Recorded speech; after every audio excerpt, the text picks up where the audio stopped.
Halo teman-teman semua, perkenalkan saya Dewi Diah Pramita dengan NIM 20095111049 dari kelas B. Di sini saya akan memaparkan materi mengenai premedikasi dan anestesi dari mata kuliah Ilmu Bedah Umum Veteriner dengan dosen pengampu yaitu Dr. Hewan I Gusti Ngurah Sudisme MSc. Jadi next.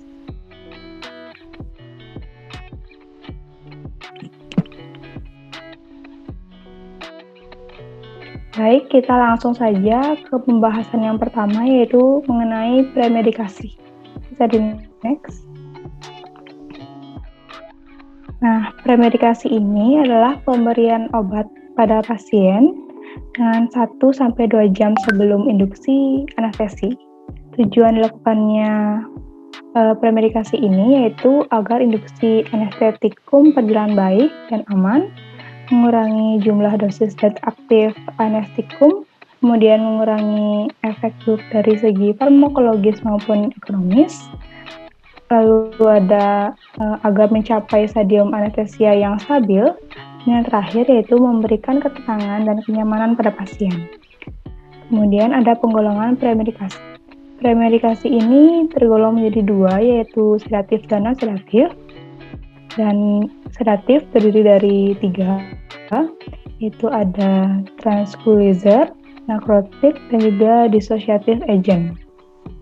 Nah, tranquilizer ini terdiri dari beberapa obat lagi, yaitu yang pertama ada promazin, acipromazin, colpromazin, acilazin, diazepam, midazolam, lorazepam, dan juga medetomidin.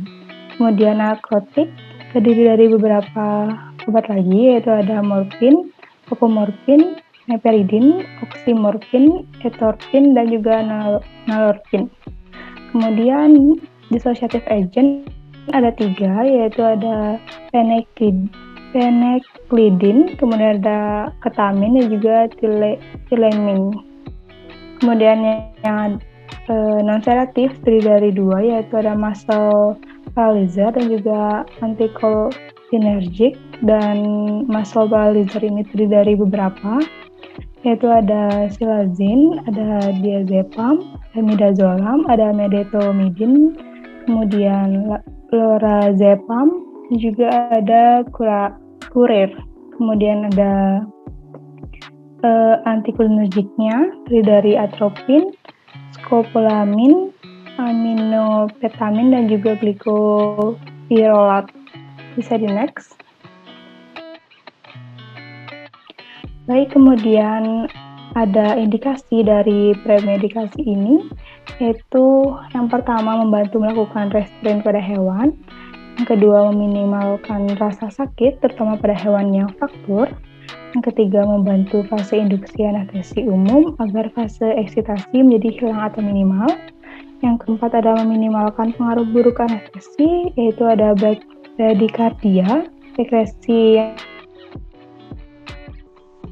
yang berlebih dari glandula trakea dan saliva. Yang kelima yaitu mengurangi kebutuhan atau dosis anestesi umum dan menghindari overdosis. Dan yang terakhir yaitu membantu menghilangkan rasa sakit secara lokal melalui sedasi dan mengurangi kegelisahan. Bisa di next. Baik, yang selanjutnya yaitu ke pembahasan yang kedua mengenai anestesi. Bisa di next. Nah, anestesi ini berasal dari bahasa Yunani, yaitu an yang artinya tidak dan estesis yang artinya rasa atau sensasi. Jadi anestesi ini merupakan keadaan hilangnya rasa atau sensasi tanpa atau disertai hilangnya kesadaran yang bersifat reversible. Tujuan dilakukannya anestesi ini yaitu agar hewan tidak merasakan sakit, agar hewan menjadi tenang dan mudah dikendalikan, dan juga memudahkan melakukan diagnosis. Kemudian ada triad of general anesthesia, yaitu 3 hal yang terpenting dari sebuah anestesi. Yang pertama yaitu memiliki sifat analgesia atau menghilangkan rasa sakit, kemudian bersifat sedasi yang membuat ngantuk sampai hilangnya kesadaran, dan yang ketiga yaitu ada relaksasi otot. Bisa di next. Baik, selanjutnya yaitu ada syarat anestesi ideal. Yang pertama yaitu toksisitas rendah dan indeks anestesinya luas, kemudian mudah aplikasinya dan ditanganinya. Yang ketiga, aman bagi hewan. Yang keempat, yaitu efek sampingnya tidak ada atau minimal. Yang kelima, adanya antidotum atau efek kebalikan. Yang keenam, yaitu ada efek analgesik, narkosa, dan relaksasi mukulusnya baik. Yang ketujuh, yaitu tidak iritasi terhadap kulit dan membran mukosa. Yang kedelapan, yaitu sifat fisikokimianya menguntungkan, yaitu stabil dalam penyimpanan dan tidak mudah terbakar ataupun meledak. Jadi next. Baik, di sini ada jenis anestesi berdasarkan luas kerjanya, yaitu ada 3. Yang pertama ada anestesi lokal, yang kedua yaitu anestesi regional, yang ketiga yaitu anestesi umum. Yang pertama yaitu anestesi lokal terdiri dari 3, yaitu surface application atau meneteskan pada permukaan daerah yang akan dianestesi. Yang kedua yaitu ada subdermal atau intradermal atau subkutan dengan melakukan injeksi secara subkutan pada daerah yang akan anestesi. Kemudian yang terakhir yaitu ada infiltrasi atau field anestesi dengan melakukan pemblokiran pada daerah tertentu. Yang kedua yaitu ada anestesi regional yang terdiri dari 3 juga. Yang pertama yaitu epidural anestesi, yaitu substansi lokal anestesi yang dideposisikan di antara durameter dari peripostium dari kanalis spinalis. Kemudian ada spinal anestesi yang pengaplikasiannya langsung mengenai syaraf spinal. Kemudian yang terakhir ada paravertebral anestesi, yaitu pengaplikasiannya di sebelah vertebral.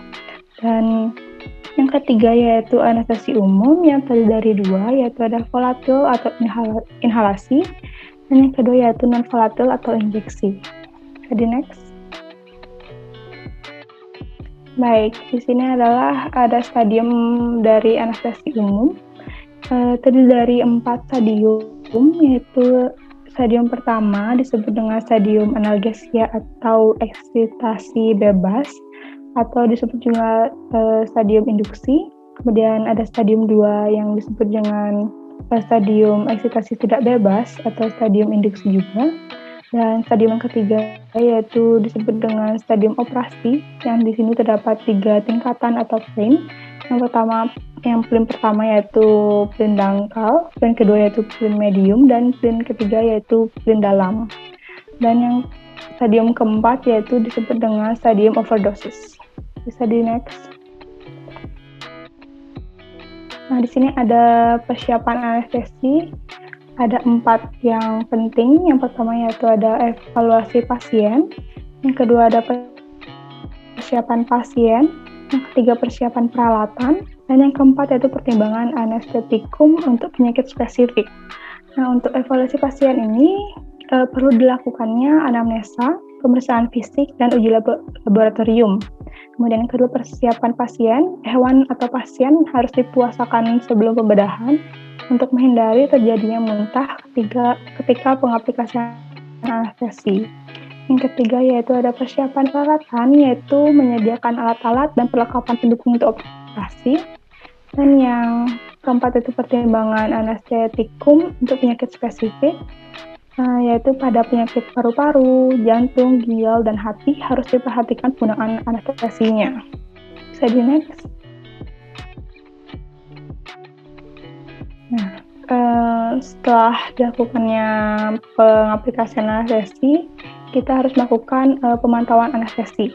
Selama periode anestesi ini terdapat beberapa hal yang wajib dipantau, yaitu yang pertama ada denyut atau ritme jantung, yang kedua ada frekuensi, ritme, dan kedalaman respirasi, yang ketiga yaitu ada pulsus, yang keempat ada suhu tubuh, dan yang kelima yaitu ada warna membran mukosa, yang keenam yaitu waktu pengisian kapiler atau capillary refill time atau CRT.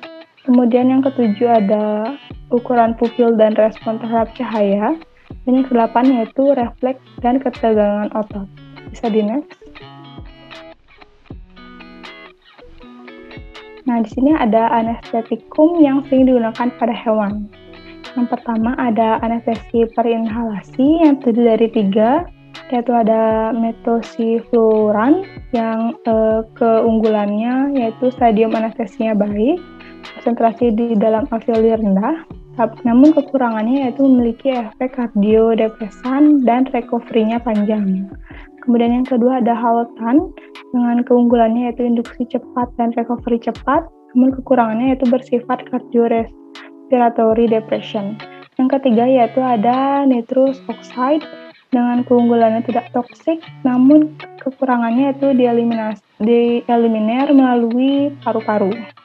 Kemudian yang kedua yaitu ada anestesi per injeksi yang terdiri dari 3. Yang pertama yaitu barbiturat dengan keunggulannya yaitu induksi cepat dan ekonomis, namun kekurangannya yaitu aplikasinya cukup sulit karena harus intravena. Yang kedua yaitu diletamin yang keunggulannya yaitu tingkat keamanan tinggi, namun kekurangannya di sini yaitu hanya untuk hewan kecil. Dan yang ketiga yaitu ada ketamin dengan keunggulannya yaitu tingkat keamanan tinggi dan kekurangannya di sini yaitu efek relaksasi ototnya rendah. Baik, bisa di next.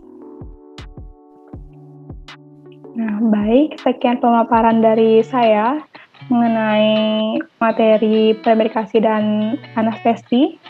Apabila ada kekurangan dan kesalahan, saya mohon maaf. Saya akhiri dengan ucapkan terima kasih dan sampai jumpa.